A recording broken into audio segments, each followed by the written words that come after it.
I want to demonstrate the creation and updating and deleting of objects here. I will try to be quick. Let's just start with Redshirt. Let's see, their address. Let's see, they're on the bridge of the SS Enterprise. We do not know their zip code, but we'll pretend it's that. And USA. It's in Alabama. I bet you didn't know the Enterprise was in Alabama. Alright, make up a phone number here.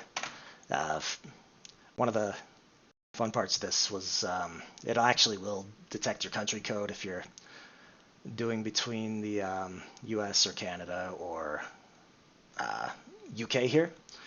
It should update your phone country code when we commit the changes. And also, it should not let us choose provinces or first level divisions outside of the country that we select. That's actually why this state province was not selectable until the nation was selected. As you can see, we should only be seeing first level divisions belonging to each country object as we select them. And now the Enterprise is in Louisiana. It can move pretty quick.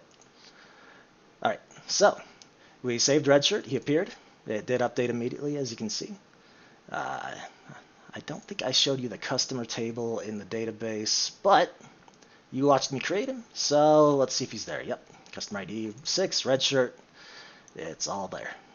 So, as you can see, this is talking to the database in real time as I commit changes.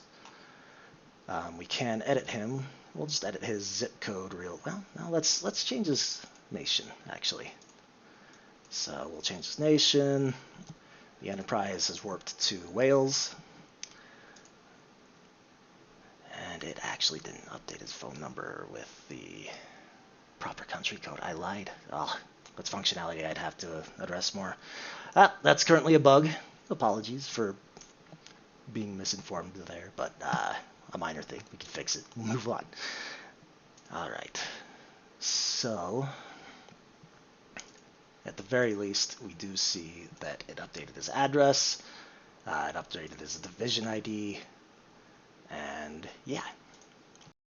Alright, sorry for the cut there. I got interrupted in the middle of making an appointment for Redshirt here, and figured I'd just start over at that point. So, we want to demonstrate making appointments for people. I want to make like 3 for him just to demonstrate a couple things.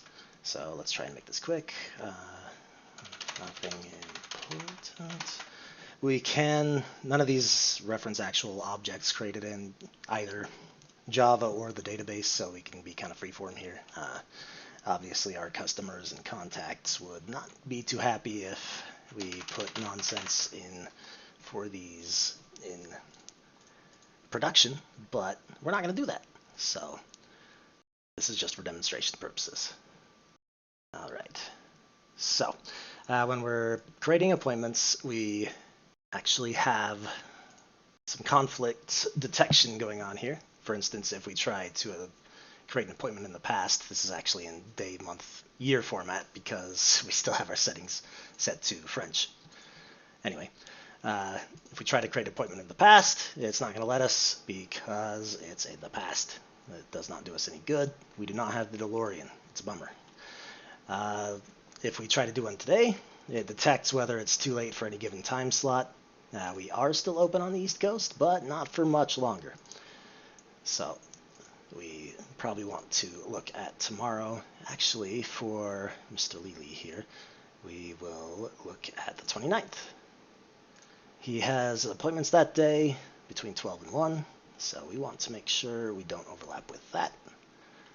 We'll go pretty early, at least in terms of mountain time here.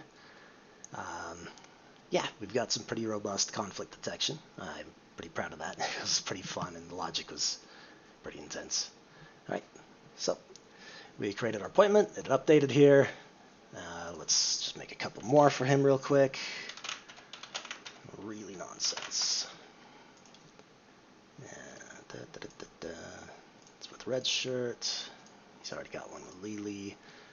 We will add one for Annika. Let's just do it the same day. He is going to run the gamut. Mr. Red Shirt is desperate for some service because we know what happens to red shirts. Poor Ensign. Alright, and then red shirt again. Tell me I did red shirt. Yep, 6, that's red shirt. Then he doesn't have one with Daniel. 29th. This is his final appeal. He does not want to be beamed down to the surface.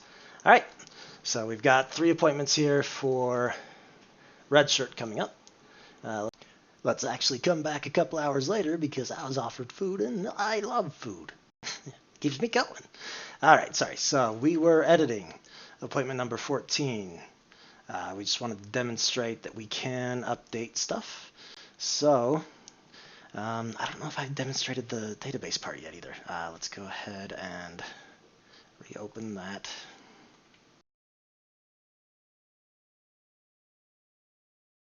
Hey, come on.